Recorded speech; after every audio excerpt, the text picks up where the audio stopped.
Bismillahirrahmanirrahim. Assalamualaikum warahmatullahi wabarakatuh. Waalaikumsalam. Alhamdulillahirabbil alamin wassalatu wassalamu ala asyrofil anbiya'i wal mursalin wa ala alihi washabihi ajmain. Teman-teman sekalian, para jamaah Sufah Media Masjid Baitur Rahim Kejayan yang dirahmati Allah, kita ketemu lagi dalam edisi yang kesekian podcast bersama dengan Ustadz Ja'far Al-Jufri yang sekarang ini sudah bersama saya. Assalamualaikum Ustadz. Waalaikumsalam warahmatullahi. Apa kabar? Alhamdulillah bil khair. Alhamdulillah. Sehat, Alhamdulillah. Berkat doa jenengan, berkat doa jamaah yang di rumah. Betul. Alhamdulillah kita didoakan oleh banyak orang sehingga kita bisa tetap melakukan kegiatan ini yang insya Allah bermanfaat karena kita khususnya Ustadz Ja'far ini bisa membagikan ilmu yang dimilikinya kepada para jamaah atau siapapun juga yang menonton video kita ini. Insya Allah. Ustadz, kita masih akan bicara, akan ngobrol soal ilmu ya. Iya. Pentingnya ilmu, bagaimana ilmu itu memang sudah menjadi landasan yang diwajibkan oleh Allah. Tidak ada kata yang paling tepat untuk menggambarkan seseorang itu harus hidup di dunia. Dia harus terus belajar. Ya. Karena ujian, tantangan itu harus terus selalu ada. Nah, ini ada gimana Ustadz caranya, atau mungkin Ustadz punya satu kisah, cerita yang membuat orang ini bisa termotivasi untuk tidak pernah berhenti untuk mencari ilmu. Oke, punya Pak. Punya ya? Oh, harus punya. Kalau nggak punya, ngapain di sini? Kita kukut, Pak. Ini ya betul. Kalau nggak punya, ngapain di sini gitu kan? Harus punya. Saya cari Ustadz lain nanti. Iya. Tidak apa-apa aja. Biar rame, Pak. Maksudnya yang nyampe ke saya terus bosan juga jamaahnya. Jangan sampai bosan. Insya Allah ya. Jadi pagi ini saya nonton salah satu ceramahnya guru saya, Gus Baha. Oh ya. Guru favorit saya nih. Asik juga. Artinya kita sama-sama penikmat tafsir. Ya. Walaupun level beliau habis baina sama semur minyak kalau sama saya itu. Beliau menceritakan tentang satu keterangan dari Imam Ghazali bahwa kalau kamu di dunia ini merasakan ketidakbahagiaan, maka datanglah ke kuburan. Nggak bahagia, kalau sedih, datang ke kuburan. Kalau kamu sedang tidak bersyukur atas nikmat yang Allah berikan padamu, datang aja ke kuburan. Kenapa? Karena hal yang paling diinginkan orang yang sudah mati itu hidup lagi, Pak. Mau dia orang jahat, mau orang kafir, mau orang musyrik, mau orang munafik, mau orang fasik, mau orang soleh, mau orang muslih, mau orang ahli Quran, mau orang apapun. Jenis hal yang apapun, ya? Paling diinginkan para mayit yang sudah meninggal dari zaman Nabi Adam sampai sekarang itu dibangkitkan lagi barang sebentar di dunia untuk beramal soleh. Ada spesifikasinya, ingin kembali untuk beramal soleh. Ya, jadi hal keinginan terbaik yang dimiliki seorang yang sudah mati itu adalah kembali ke dunia untuk melakukan amal soleh. Farji'na na'mal solihah. Tuhan, kembalikan kami ke dunia. Begitu orang-orang kafir mengatakan yang Allah abadikan dalam Al-Quran, mereka minta dikembalikan ke dunia. Farji'na, kami pulang lagi. Na'mal solihan ghairal ladzi kunna na'mal, yang belum kami pernah amalkan sebelumnya. Dan Masya Allah, Pak ya, kok kita yang masih hidup, Allah masih kasih kesempatan, Allah masih ngasih kesempatan kita beramal soleh, kok kita sia-siakan. Malah kita sering membuang-buang waktu. Rebahan ya. Anak-anak muda zaman sekarang nih rebahan simetris, nge-game, nonton YouTube gitu. Rebahan sambil kadang-kadang teman-teman di sini nih tim Sufah ini kan rebahan sambil dengerin murotal. Dengerin murotal ya, itu amal soleh. Bisa jadi yang di luar sana tuh ada yang rebahan tapi tidak amal soleh gitu loh, Pak ya. Jadi para rebahaners yang budiman. Jadi orang-orang yang sudah meninggal dunia itu sangat menginginkan, mereka berandai-andai, keinginan terbesar mereka adalah kembali ke dunia lagi untuk beramal soleh. Sedangkan kita yang masih di dunia, masih hidup, punya kesempatan banyak beramal soleh, kok kita sia-siakan, itu kan berarti kan orang yang kurang bersyukur. Iya, iya. Dikasih nikmat sama Allah berupa nyawa, kesempatan beramal soleh tidak dimaksimalkan kan kayak gitu. Nah, di antara amal soleh yang Rasulullah SAW sebutkan luar biasa itu menuntut ilmu. Yarfa'illahu alladhina amanu minkum walladhina utul ilma darajat gitu kan. Rugi sekali kalau kita itu punya waktu tapi tidak kita manfaatkan untuk belajar.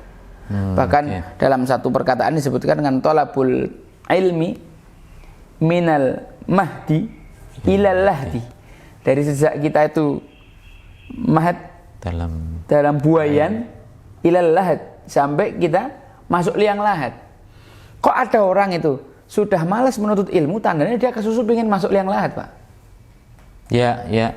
Atau pernah Ustadz cerita juga waktu itu, dia sudah mati, taruhlah tahun 95, tetapi dia baru dikuburkan 10 tahun kemudian gitu. Iya betul. Artinya akalnya sudah mati duluan. Iya. Ketimbang fisiknya. Iya. Nah begitu hal ini tentu harusnya menjadi pecut bagi kita. Mari kita bersyukur, Pak Iwan, saya, para penonton sekalian yang di rumah, tentunya kan Allah masih memberikan kita kesempatan untuk menimba ilmu sebanyak-banyaknya, maka kita lakukan ya. Sekelas Nabi Musa alaihi salam ya, sesuai dengan judul kan, kalau kita hendak mendayung melawan arus maka kita akan terbawa arus dan ketahuilah air itu mengalir ke bawah. Kita masih ingat dulu salah satu penyebab hulagukan masuk ke Baghdad dan merusak itu kan kaum muslimin tidak mensyukuri nikmat yang diberikan, mereka tidak mau menuntut ilmu. Dan ngomong-ngomong bisa jadi di negara kita ini kan banyak nikmat yang dicabut sama Allah satu-satu. Allah kirimkan bencana dan lain sebagainya. Apa ini belum cukup bagi kita untuk menyadari ini loh nikmat yang Allah berikan, kenapa nggak kita syukuri? Ini loh kita masih dikasih kesempatan belajar, kenapa nggak kita syukuri? Ini loh para ulama masih ada yang hidup sebelum semua diwafatkan, kenapa kita enggak menuntut ilmu? Lah kita lihat bagaimana dalam kitab ini kita belajar bahwa Nabiullah Musa alaihi salam di usianya yang setua itu, beliau, ada satu riwayat nggak Ustaz? Berapa usia waktu itu? Saya yakinkan bahwa umur beliau sudah ratusan tahun. Memang di zaman itu umur manusia ratusan masih tahun. Masih panjang. Artinya umur 200-300 tahun itu hal yang biasa. Ada riwayat Israiliyat yang dapat saya sampaikan tentang umurnya Nabi Musa. Jadi suatu hari malaikat Israel itu datang untuk mencabut nyawanya Nabi Musa. Cuman beliau belum mau wafat. Pernah bilang juga Ustadz ya, ketika Nabi itu kalau mau ditawari dulu Nabi itu pasti dikasih pilihan. Kau masih mau melanjutkan risalah apa mau sudah cukup? Nabi Musa ini masih mau lanjut, Pak. Masih pengen lanjut. Jadi malaikat Israel itu dipukul sampai matanya tuh hampir keluar. Maka malaikat Israel balik ketemu Allah. Bukan kayak orang kalau kita minta, oh, jangan cabut sekarang nyawaku karena aku masih mau bersenang-senang. Tapi kan para nabi kan hidupnya nggak senang-senang. Betul. Beliau untuk dakwah artinya ketika malaikat Israel menawari beliau itu, terus beliau milih masih melanjutkan dakwah, lalu malaikat Israel datang menghadap Allah, gimana nih Nabi Musa belum mau wafat nih? Terus dikasih kesempatan untuk mencari sapi gitu ya, menempelkan tangannya ke badan sapi itu, bulu yang tertutup tangan beliau itu jatah tambahan umurnya. Berarti kan banyak sekali tuh, Pak. Iya ya. Berapa ratus tahun kan? Karena memang nabi yang paling banyak umatnya itu Nabiullah Musa alaihi salam setelah Rasulullah.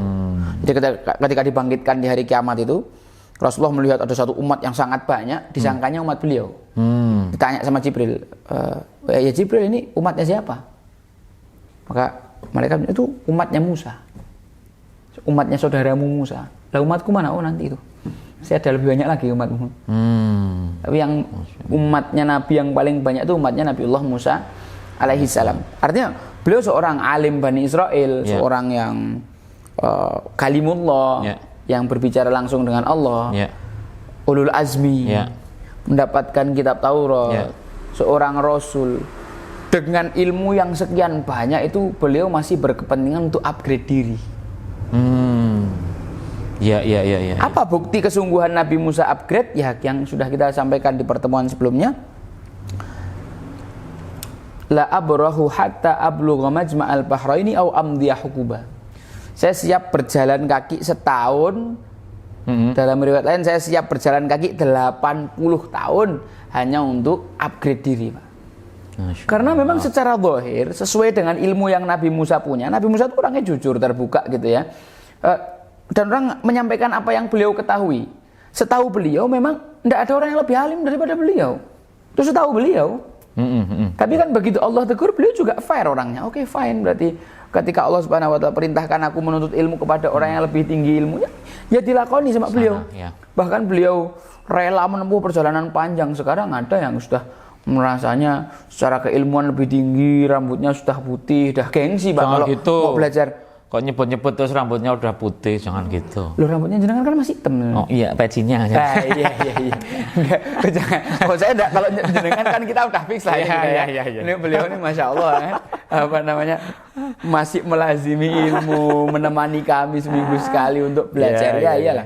Tapi kan banyak di luar sana orang-orang yang sudah merasa, wah aku udah lulusan pondok, wis cukup, wis ora perlu menuntut ilmu lagi. Memang ilmumu dibanding Nabi Musa seberapa? Ya. Nabi Musa saja masih berkepentingan untuk upgrade, karena bisa jadi ada hal-hal yang tidak kita ketahui, karena bisa jadi ada hal-hal dalam diri kita yang kita belum lihat. Iya, betul. Ngoten, Pak. Nah, terus Ustaz, kadang-kadang ya orang itu kan ini fokus kita pada sudah seorang alim, usianya sudah cukup senior, terus kemudian masih mau mengupgrade diri. Fokus kita kan pengen ngajak nih, memotivasi jamaah siapapun jangan nonton untuk terus belajar gitu. Di sisi yang lain kadang-kadang kalau kita memberikan contoh perilaku sifat-sifat Nabi dan Rasul, banyak orang mengatakan nah, itu kan Nabi, ya kan? Itu kan Nabi. Tapi sisi yang menuntut ilmu ini itu tidak, atau menurut saya itu jarang disentuh. Karena jarang disentuh itu, ayo Nabi saja itu selalu menuntut ilmu. Nah, ayo kita contoh sifat yang ini gitu, sifat yang gemar menuntut ilmu. Nah, ini yang di masyarakat atau di menurut kita kemunduran umat Islam itu karena kita mulai menjauh dari sifat untuk menuntut ilmu. Bukan, menurut saya bukan jauh dari ilmu, tapi jauh dari sifat, dari perilaku, keinginan kuat untuk terus-menerus mencari ilmu itu. Oke. Gini Pak Iwan, apa namanya, inilah kegagalan kaum muslimin sekarang. Inilah kejahiliahan kaum muslimin sekarang. Mereka menyangka mereka pintar, padahal sebenarnya mereka jauh dari ilmu. Artinya begini, ketika kita bicara kejahiliahan, kita tidak bicara orang bodoh loh Pak. Ya. Abu Jahal itu orang paling bijaksana, pemimpinnya orang Quraisy. Setiap ada rapat, keputusan paling bijak itu keputusannya Abu Jahal. Makanya gelar dia sebelum Islam itu Abul Hakam. Orang paling bijaksana. Akan tetapi dia digelari sama Rasulullah Abu Jahal, bapaknya kebodohan. Jadi kaum muslimin jangan mempersepsikan bahwa kebodohan dan kepintaran itu karena nilai ranking dan lain sebagainya. Mohon maaf, kalau kita bicara saat ini ilmu, bukan itu yang saya maksud. Bukan itu yang saya maksud. Kaum Quraisy itu kaum yang pikirannya maju. Masyarakat jahiliyah sebelum datangnya Islam, Romawi, Persia itu peradaban, Pak. Yes. Tapi Allah mengatakan tentang mereka jahiliyah.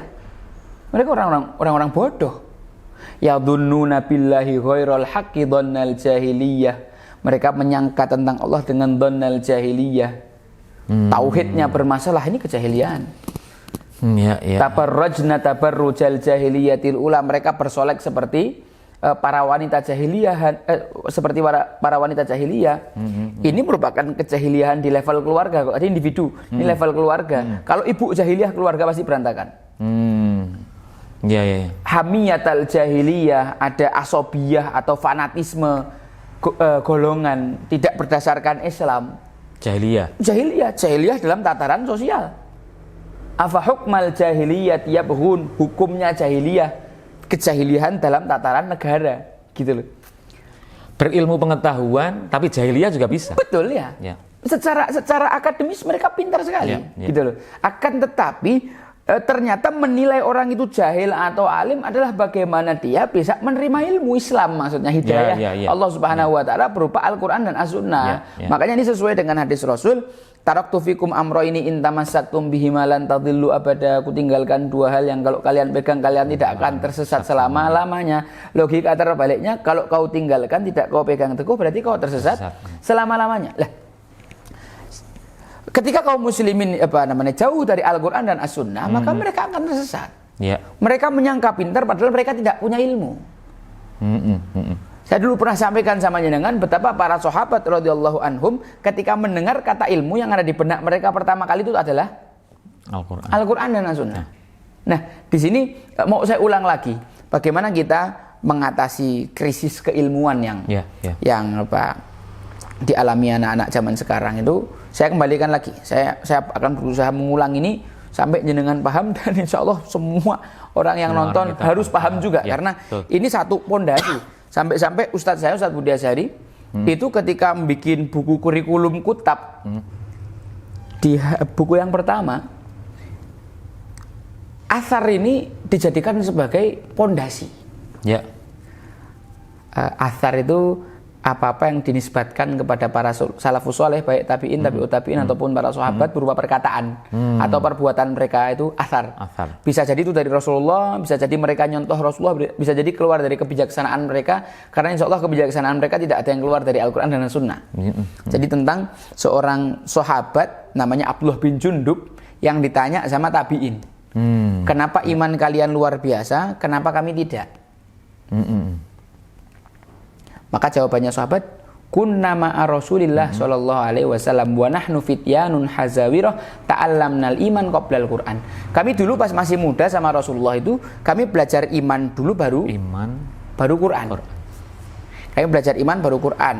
Lalu Al-Qur'an turun menumbuh suburkan keimanan kami, sedangkan kalian enggak. Kalian belajar Al-Qur'an dulu baru iman. Ustaz, di sini iman ini kalau dalam praktek keseharian itu yang seperti apa? Keyakinan, Pak. Keyakinan. Mental, kalau tadi jenengan bilang kita tahu ilmunya tapi kita nggak punya mental untuk mengamalkan. Bukankah iman itu keyakinan dan mental untuk melaksanakan satu ilmu kan gitu. Nah, yang sebenarnya saya mengharapkan jenengan tuh tanyanya gini, bagaimana Rasulullah mengajarkan iman? Itu pertanyaan berikutnya, Ustaz. Kalau jenengan udah tanya duluan, waduh ini kayaknya nyelip ini. Aku malah ngarah ke anu ya. Jadi kalau gitu para penonton sekalian, ini pertanyaan dan mau dijawab sendiri. Aku berekspektasi jenengan segera nanya bagaimana Rasulullah mengajarkan iman gitu loh, Pak. Kan udah ada urutannya, Oke, siap. Ya maaf. Keliru. Aku tuh kan pemateri ya, Pak ya. Iya. MC-nya jenengan ya. Iya. Oke. Jamaah di rumah mohon maaf. Tukeran. Ya, tukeran. Jamaah di rumah mohon maaf ya. Bagaimana Rasulullah mengajarkan iman? Ini yang menarik. Ternyata Rasulullah SAW selalu menceritakan kisah keimanan kepada para sahabat. Dan ternyata beginilah metode untuk mendidik mental. Bukan cuma sekedar delivery ilmu, bukan cuma sekedar mentransfer ilmu. Akan tetapi mentransfer mental. Bagaimana ketika para sahabat dengan berbagai masalah yang mereka alami, Rasulullah SAW memberikan solusi berupa kisah. Saya kasih contoh, Pak. Silahkan jamaah yang di rumah berekspektasi tentang apa jawaban Rasulullah. Dulu ketika para sahabat radhiyallahu anhum masuk dakwah jahriyah, dakwah terang-terangan, itu orang-orang Quraisy itu menekan dengan luar biasa. Sumayyah ditusuk kemaluannya sampai menjadi syahidah pertama. Yasir dipecut sampai luar biasa, meninggal juga beliau di tiang pancang di gantungan itu. Ammar anaknya Yasir juga sama, mendapatkan perlakuan penyiksaan yang sangat berat sampai dia mengucapkan kalimat kekafiran tanpa sadar. Lalu Allah menghibur ilaman ukriha, kecuali orang yang terpaksa, wa qalbuhu mutmainnum bil iman, tapi hatinya masih berada dalam iman. Itu hiburan buat Ammar bin Yasir. Nah, ketika para sahabat datang kepada Rasulullah mengeluhkan apa yang mereka alami, lihat jawabannya Rasulullah luar biasa. Dulu orang sebelum kalian itu ada yang rambutnya disisir dengan sisir besi sampai ngelupas itu kulitnya. Ada juga mereka yang digeraji kepalanya nih jadi dua bagian sampai badannya digeraji jadi dua. Tapi itu semua tidak menyebabkan mereka meninggalkan agama Allah. Walakinnakum qaumun tastajilun. Kalian ti umat yang terburu-buru. Jadi ketika mereka menghadapi masalah, Rasulullah mengkisahkan kisah tersebut sebagai solusi masalah, bukan sekedar ilmu dan merubah mindset, tapi memberitahu kepada mereka tentang mentalitas untuk melaksanakan ilmu yang sudah difahami. Ya. Jadi ketika kalian menghadapi tekanan dan ujian yang berat, maka Rasulullah itu bukan menceritakan hiburan, ini surga, tapi diceritakan yang lebih keras lagi untuk membangun mental bahwa kamu itu positiflah, bahwa kamu itu tidak lebih mending daripada mereka. Bukan, kalau saya melihat bersyukur, bisa nggak teman membuat dia yang diceritakan tadi itu bersyukur bahwa betul, bahwa apa yang mereka alami itu tidak separah, tidak itu, seberapa ya. dibandingkan betul. yang sudah terjadi. Betul. Kayak tadi malam saya juga diskusi sama salah seorang sahabat dari tim media. Kita ini kan sering ngangkat materi tentang ulama dan ustadz yang menyampaikan materi, tapi barangkali kita belum pernah mengangkat materi berupa bagaimana sih cara kita mengatasi bencana saat pertama kali, karena sekarang fenomena terjadi banyak bencana di sana sini. Kemudian orang muslim semangat sekali untuk membantu saudaranya mengumpulkan pakaian bekas dan lain sebagainya. Walhasil ternyata apa yang mereka kumpulkan di sana malah nggak terpakai, malah jadi sampah fashion. Ini kan karena nggak tahu ilmu, bisa jadi kan kayak gitu. Betul. Mentalnya bagus, tapi nggak tahu ilmu. Ada yang ilmunya bagus tapi tidak punya mental. Masya Allah ilmu, tapi ketika ada saudaranya itu tidak berani ngapa-ngapain. Nah, ini ternyata ketika ditanyakan sama orang yang betul-betul ahli terhadap urusan bencana, ternyata solusi pertama ketika ada bencana itu tentang self healing. Yang di Zoom itu adalah tentang bagaimana tim relawan. Evakuasi dan relawan itu sungguh-sungguh mengangkat ini sehingga membangkitkan giroh orang-orang yang mentalnya itu sedang down. Bukan yang ditontonkan tuh nih orang kesian, ayo sini galang dana bantuan, tapi justru menguatkan semangat dan mentalitas orang-orang yang belum tergerak hatinya untuk itu. Gitu loh. Nah, dan ini ternyata Rasulullah SAW begitulah dalam mengajarkan ilmu, bukan cuma sekedar menceritakan cerita biasa, akan tetapi cerita yang menginspirasi. Bukan hanya sekedar ide yang membuat orang mengatakan wow, tapi ide yang menggerakkan. Dan semua itu ada di dalam kisah-kisah Al-Quran. Dan itu semua ada dalam kisah-kisah yang diceritakan Rasulullah SAW dalam As-Sunnah. Jadi itu pola pendidikan Rasulullah SAW. Ini metode pengajaran yang sangat luar biasa. Bukan juga sekedar mentransfer ilmu, tapi mentransfer mental. Jadi artinya ketika seorang menghadapi satu masalah kan, dalam teori asbabun nuzul, ayat itu tidak turun kecuali dua sebab. Satu ada kejadian, yang kedua ada pertanyaan. Oh iya, kejadian dan pertanyaan turun ayat. Betul. Dan ini yang saya tiru dalam kurikulum di rumah tahfidz. Jadi ketika kita menyusun kurikulum, Pak. Tapi ketika saya melihat di kenyataan ada kejadian, walaupun materinya belum saatnya, tak majukan, tak sampaikan. Karena ketika orang itu sedang mengalami sesuatu, kemudian mereka langsung ditegur, disampaikan, ini ilmunya, ini idenya, ini mindsetnya, ini mental yang harus kamu lakukan dalam menyikapi hal begini. Maka itu lebih powerful.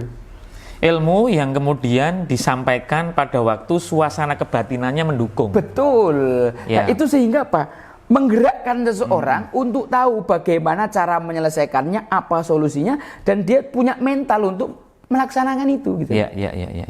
Itu mungkin lebih membekas, lebih masuk dalam diri, dan kemudian akan selalu diingat gitu. Betul. Itu ternyata metodenya Allah dan Rasulullah SAW dalam mendidik para sahabat. Makanya kalau tadi ditanya bagaimana cara Rasulullah mengajarkan iman, gitu.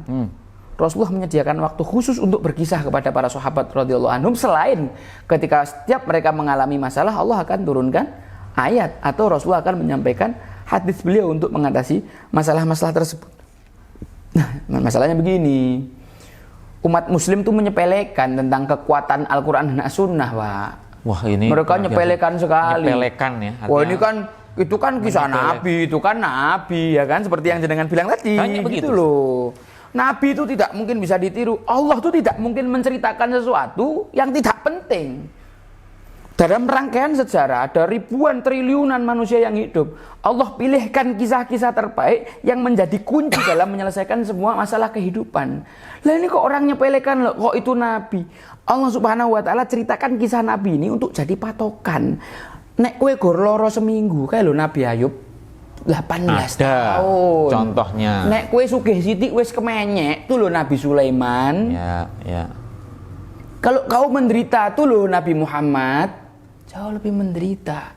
Kita tidak akan bisa mengikuti beliau plek, tak jamin tidak akan mungkin gitu loh. Akan tetapi kisah mereka itu menjadi inspirasi bahwa kita tuh tidak seberapa, sehingga kita apa? Selalu punya semangat untuk meningkatkan kapasitas diri. Yang kita bandingkan bukan diri kita yang kemarin, bukan orang lain, tapi para nabi. Sekarang aku sudah bisa sampai titik ini nih Pak dalam perjuangan dakwah. Tapi ini kan belum ada apa-apanya. Maksud saya cuma dakwah level kejayaan saya sudah berpuas. Wong Rasulullah aja dakwahnya internasional. Saya naikkan lagi Pak. Jogja. Alhamdulillah sudah dapat sambutan. Tapi ini belum apa-apa. Rasulullah masih lebih lagi daripada itu. Sehingga kita selalu membandingkan diri kita yang sekarang dengan Rasulullah. Tentu kita dengan mengetahui kapasitas dan kemampuan kita sampai di mana. Itulah batasnya. Tapi kita menjadi pribadi yang hari ini lebih baik dari kemarin, yang besok lebih baik lagi daripada hari ini, kayak gitu loh Pak. Artinya beginilah fungsi ayat-ayat Al-Quran, begitulah fungsi kisah-kisah Quran, begitulah fungsi kisah-kisah imaniyah dalam membentuk karakter kita. Lah kok kita membaca kisahnya Nabi Musa, beliau upgrade, kita bilang lah itu kan Nabi. Loh kamu malu Nabi Musa setua itu? Nabi Musa itu tetap lagi nanti Ustaz. Lah itu kan nabi, tua-tua tapi tetap mau belajar gitu kan. Gitu lah. Kesangel-angel. Terus Pak tutup Pak kayak gitu orang jawabnya. Saya melihat gini Ustaz, fenomena yang terjadi selain orang-orang itu mengatakan bahwa itu kan nabi gitu ya. Saya melihat bahwa kita itu semua itu terlalu dikerdilkan atau terlalu merasa bahwa kita itu potensinya terbatas.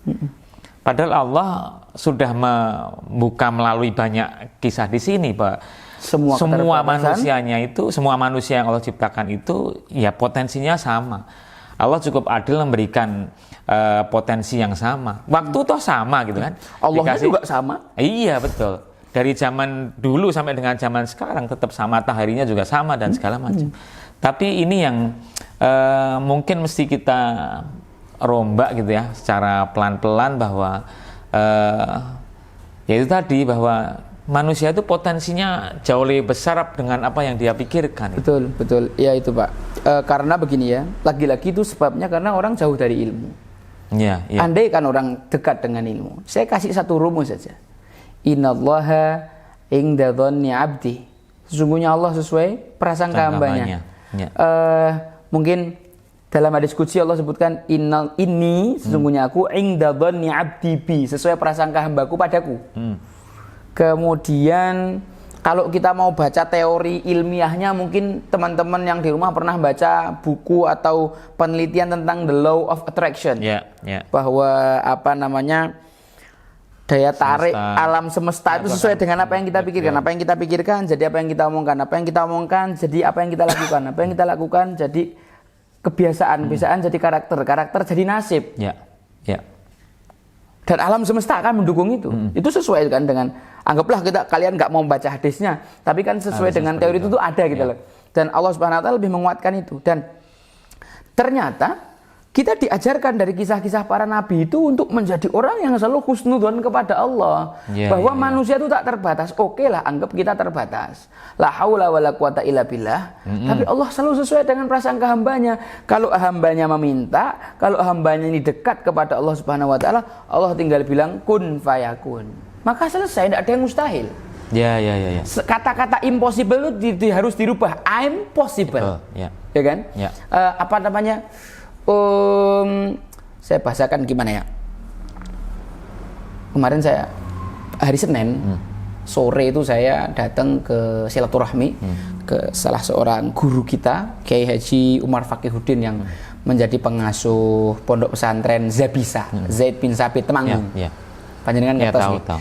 Ustaz Umar Fakihudin kita ngobrol sama beliau tuh dari jam 5:30 sampai jam 11 malam. Beliau membrainwash kita tentang bagaimana attitude kita dan keyakinan kita kepada Allah Subhanahu wa taala bahwa Allah itu selalu menolong dan membantu hambanya. Beliau menceritakan kepada kita tentang surat Al-Fatihah ya, tentang iyyaka na'budu wa iyyaka nasta'in. Jadi tugas kita tuh profesional sebagai hamba. Adzan mangkat. Ya. Profesional sebagai hamba. Profesional sebagai hamba. Kita kadang-kadang kalau urusan dunia pro, Pak. Urusan akhirat, wah engkosik lah. Ya. Padahal kita tuh tujuan utama kita diciptakan tuh menghamba. Wa ma khalaqtul jinna wal insa illa liya'budun. Keterlaluan orang kalau urusan dunianya profesional, tapi urusan akhiratnya enggak mau profesional. Padahal bagi orang yang profesional dalam urusan akhiratnya, Allah kasih fasilitas. Apa itu, Pak? Iyyaka nasta'in.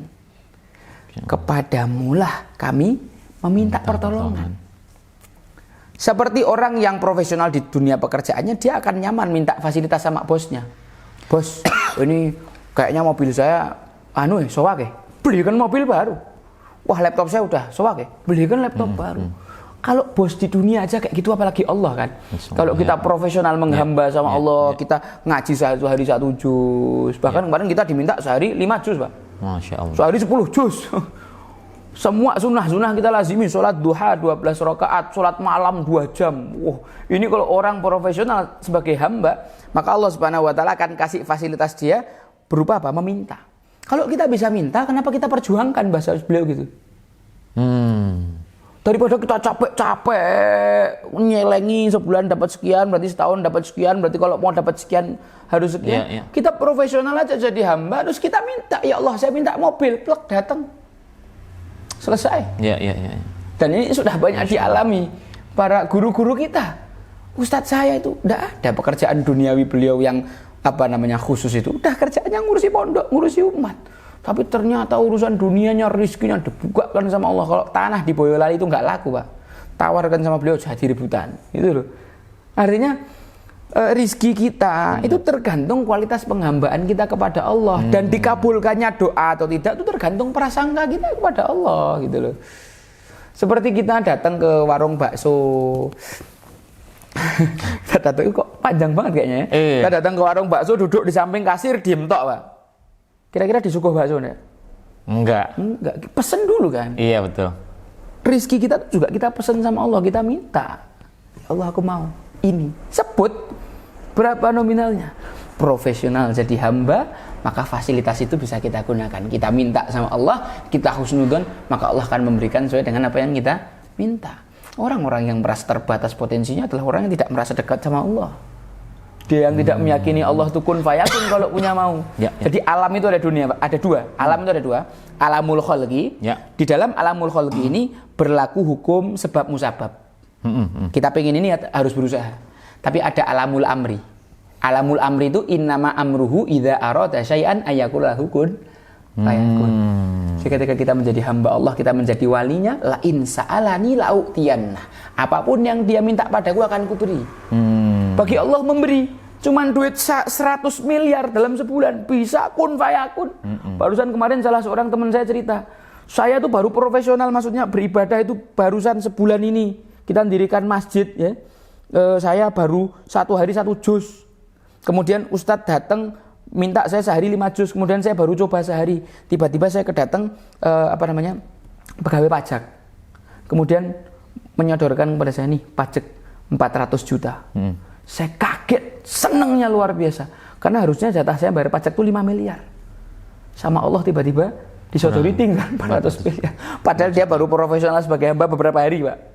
Tidak ada yang mustahil. Daripada kita mikir hal yang berat itu, kenapa enggak kita profesional beribadah saja? Bagian-bagian yang kita tidak mampu itu kita minta aja sama Allah. Masya Allah, ya. Dan itu semua harus dilandasi dengan husnudzon kepada Allah. Husnudzon pada Allah butuh ilmu. Ngoten Pak Iwan. Teman-teman sekalian, tidak terasa pembahasan 30 kita menit. 30 menit dan masih kurang rasanya. Aduh. Kita akan lanjutkan lagi pembahasan soal ilmu ini di kesempatan berikutnya, Insya Allah, podcast berikutnya. Insya Allah. Tetap nanti bersama dengan Ustadz Ja'far Al-Jufri. Banyak sekali yang bisa kita gali, banyak sekali hal-hal kecil yang bisa kita elaborasi dari apa yang sudah disampaikan Ustadz Ja'far ini. Sekali lagi jazakallah Ustadz atas kesempatannya, waktunya, juga ilmu yang sudah disampaikan. Jazakallah Pak Iwan. Insya Allah juga ya.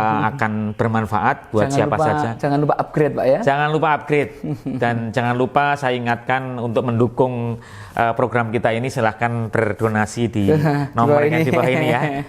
Untuk mendukung kita semua tetap menyebarluaskan ilmu yang insya Allah bermanfaat buat kita semua di dunia dan akhirat. Terima kasih, demikian dari saya. Wassalamualaikum warahmatullahi wabarakatuh. Waalaikumsalam warahmatullahi wabarakatuh.